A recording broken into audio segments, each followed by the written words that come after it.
నమస్తే మేడం. నమస్తే మేడం, చాలామంది పేరెంట్స్కి ఒక పిల్లల మీద కొన్ని కంప్లైంట్స్ ఉంటాయి. అంటే వేరే వాళ్ళ పిల్లలతో పోల్చుకొని టీచర్స్ దగ్గర కావచ్చు, లేకపోతే ట్యూషన్ టీచర్ దగ్గరికి వెళ్ళి మా పిల్లలకి ఐక్యూ తక్కువగా ఉంది, ఎందుకు తక్కువగా ఉంది, ఏంటి కొంచెం ఐక్యూ పెంచండి అంటారు. అంటే అది ఏమన్నా మార్కెట్లో దొరికే వస్తువు అనాలా లేకపోతే ఏంటో తెలియదు, కానీ అంటే ఐక్యూ అనేది మన పెంపకంలో కూడా ఉంటుంది అండ్ టీచర్స్ చెప్పే ఇదిలో కూడా ఉంటుంది, టీచింగ్లో కూడా. అదంతా మర్చిపోయి పేరెంట్స్ వాళ్ళ ఇంట్లో వాళ్ళు బిజీగా ఉంటూ ఓన్లీ టీచర్స్ మీదనే ఐక్యూ పెంచండి మా పిల్లలకి, వాళ్ళతో సమానంగా లేరు, సరిగ్గా లేరు అని కంప్లైంట్ ఇస్తూ ఉంటారు. దీనికి సంబంధించి మీరు ఏం చెప్తారు? ఐక్యూ అనేది అవసరమే, కానీ పేరెంట్స్ అందరూ కూడా అదొక్కటే అవసరమో అని భ్రమలో ఉన్నారు. ఐక్యూ ఉంటే చాలు, ఇంకా మనిషికి అంతకంటే అవసరం ఏం లేదు, దానిలోనే చాలా సక్సెస్ చూస్తాము, గ్రోత్ చూస్తాము అనుకుంటారు. కానీ వాటిని మించినవి నేర్చుకోవాల్సినవి చాలా ఉన్నాయి. కానీ అవన్నీ పెద్ద అయ్యాక కాదు, చిన్నప్పటి నుంచే స్టార్ట్ చేయాలి. ఇప్పుడు చాలామంది సఫర్ అయ్యేది ఏంటి అంటే ఐక్యూ లెవెల్స్ బాగుండి కూడా ఇంకొన్ని కావాలి అని చెప్పాను కదా, అవి లేకపోవడం వల్ల ఇబ్బంది పడుతున్న వాళ్ళు చాలామంది ఉన్నారు. ఫస్ట్ ఐక్యూ అంటే ఏంటో చూద్దాం. ఐక్యూ ఇంటెలిజెన్స్ కోషెంట్, ఒక మనిషి యొక్క కాగ్నిటివ్ కెపాసిటీని తెలియజెప్పేది. అంటే వాళ్ళు ఎంత స్పీడ్గా క్యాలిక్యులేషన్స్ చేస్తున్నారు, వాళ్ళ యొక్క ఇంటెలిజెన్స్ ఎలా ఉంది అనే దాన్ని మనం ఐక్యూతో క్యాలిక్యులేట్ చేస్తూ ఉంటాం. ఇది ఒక్కటే ఉంటే సరిపోతుందా అంటే సరిపోదు. వాళ్ళలో problem solving skills and logical thinking, reasoning ఇవన్నీ కూడా ఐక్యూలోకి వస్తాయి. కానీ ఇది ఒక్కటే ఉంటే సరిపోదు, దాన్ని మించినవి ఇంకొక 3 ఉన్నాయి. అవి ఏంటి అంటే ఈక్యూ అంటాం, ఎమోషనల్ కోషెంట్.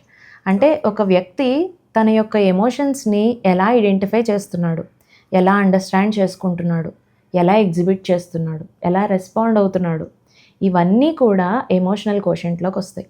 ఇవన్నీ కూడా చాలా అవసరం ఒక పర్సన్కి. థర్డ్ వన్ వచ్చేసి SQ, social quotient.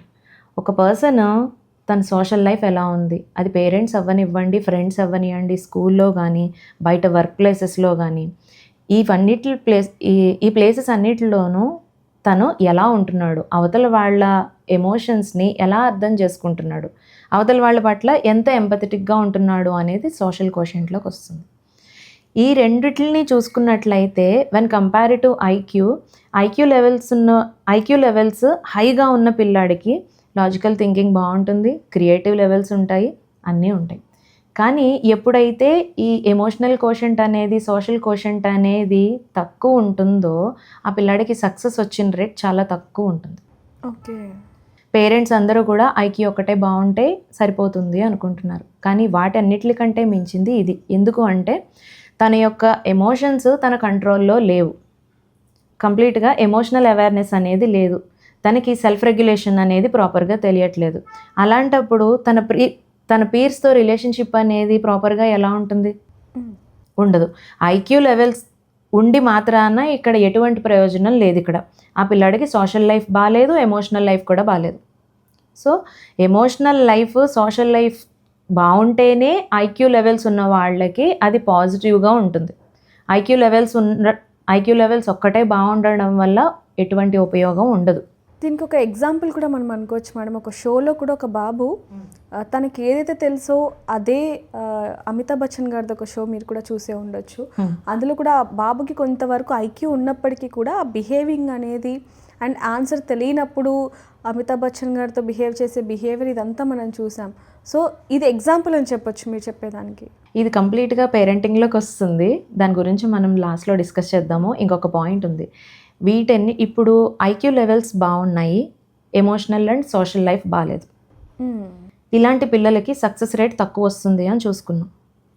Emotional and social quotient బాగున్న వాళ్ళకి ఐక్యూ లెవెల్స్ తక్కువ ఉన్నా కూడా సక్సెస్ చూసిన వాళ్ళు చాలామంది ఉంటారు. ఎందుకు అంటే IQ levels normal range 80 to 90 ఉన్నప్పటికీ కూడా ఎమోషనల్గా తను చాలా స్ట్రాంగ్గా ఉన్నాడు ఒక పర్సన్. అండ్ సోషల్ లైఫ్ చాలా బాగుంది. ఎందుకు అంటే తనకి హెల్పింగ్ నేచర్ ఉంది, ఎంపథెటిక్గా ఆలోచించగలడు, తనకి సోషల్ సపోర్ట్ అనేది దొరుకుతుంది. ఖచ్చితంగా ఆ అబ్బాయి లైఫ్లో సక్సెస్ అనేది చూస్తాడు. ఐక్యూ లెవెల్స్ కంటే కూడా ఇవి చాలా ఇంపార్టెంట్ కదా, ఇక్కడ ప్రూవ్ అయిందా లేదా? సో ఇవన్నీ కాకుండా ఇంకొకటి ఉంది, ఏక్యూ, అడ్వర్సిటీ కోషెంట్. ఇది ఏం చెప్తుంది అంటే ఒక పర్సన్లో మన లైఫ్లో ఏదో ఒక పాయింట్లో జరగకూడని సంఘటన జరిగినప్పుడు మనం ఒక చోట స్ట్రక్ అవుతూ ఉంటాం, రైట్? అలాంటి సంఘటన జరిగినప్పుడు అక్కడే ఆగిపోకుండా దాన్ని ఎంత పర్ఫెక్ట్గా మనం దాన్ని ఓవర్కమ్ చేయడానికి ప్లాన్ చేసుకుంటాము, ఎలా హ్యాండిల్ చేసి దాని నుంచి బయటికి పడగలుగుతాము అనేది, ఎంత ఈజీగా మనం బౌన్స్ బ్యాక్ అవుతాము అనేది చెప్పేది అడ్వర్సిటీ కోషెంట్. ఇది ఖచ్చితంగా ప్రతి పర్సన్లోనూ ఉండాలి. ఇవి మనం చిన్నప్పుడు నేర్చుకోలేక మాత్రమే మనం ఇప్పుడు చాలామంది మనలో ఇబ్బంది పడుతున్నారు. సో వీటన్నిటికీ కూడా మంచి మంచి యాక్టివిటీస్ ఉంటాయి. దానిలో రోల్ ప్లే, ఒక స్టోరీ చెప్పి దాని గురించి దానిలో ఉన్న క్యారెక్టర్స్ని తీసుకొని కొంతమంది పిల్లలకి ఇచ్చి అలా యాక్ట్ చేయమని చెప్తాం.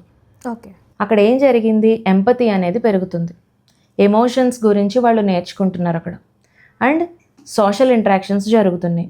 So emotional quotient and social quotient పెరిగిందా లేదా అక్కడ. అండ్ ఐక్యూకి వచ్చేటప్పటికి అందరికీ తెలిసిందే, పజిల్స్ ఉంటాయి, ప్రాబ్లమ్ సాల్వింగ్ స్కిల్స్ పెంచడానికి గేమ్స్ ఉంటాయి. సో ఇవన్నీ కూడా చాలా అవసరం. ఐక్యూ ఒక్కటే లైఫ్లో సక్సెస్ తీసుకొస్తుంది అని పేరెంట్స్ ఎవ్వరూ అనుకోవద్దు. ఇవన్నీ కూడా చాలా అవసరం. ఇవన్నీ తెలియక పిల్లల్ని ఎంత ప్రెజర్ చేస్తున్నారో మనం కూడా చూస్తున్నాం మేడం. అంటే ఐక్యూ అనేది చాలా ఇంపార్టెంట్ అనేది, ఇంకా అదొక్కటే ఉంటే ఇవన్నీ వెనుకబడుతున్నారు అనేది పేరెంట్స్ అసలు తీసుకోలేకపోతున్నారని చెప్పొచ్చు. అండ్ ఇందాక నువ్వు అడిగిన టీవీ షోలో ఆ అబ్బాయి గురించి, యాక్చువల్లీ ఇది ఫస్ట్ ఆఫ్ ఆల్ ఆ అబ్బాయి చాలా హైపర్ యాక్టివ్ ఉన్నాడు. అవును, ADHDలో వన్ ఆఫ్ ద సిమ్టమ్ అది. ఆ అబ్బాయికి ఉందో లేదో మనకు తెలీదు, కానీ ADHDలో వన్ ఆఫ్ ద సిమ్టమ్ ఏంటి అంటే అవతల వాళ్ళు చెప్పేది కంప్లీట్ అవ్వకుండా ముందే వాళ్ళే మాట్లాడాడు. వాళ్ళు చెప్పేది ముందే మనకు నచ్చినట్టు మనం ఊహించేసుకోవడం, అక్కడ జరిగింది అదే. కంప్లీట్గా తనకి ఆన్సర్ తెలుసు, కాన్ఫిడెంట్గానే ఉన్నాడు, బట్ అంత ఓవర్ కాన్ఫిడెన్స్ అనేది అవసరం లేదు అక్కడ. అంటే పైగా ఎదురుగా ఉన్నది ఒక పెద్ద సెలబ్రిటీ అనే కాన్షియస్నెస్ ఉంటే పేరెంట్స్ ముందే గైడ్ చేసి పంపిస్తారు. బట్ ఎగ్జైట్ అయిపోయాడు, చాలా ఎగ్జైట్ అయిపోయాడు తనకు ఆన్సర్స్ తెలుసు అనేటప్పటికి.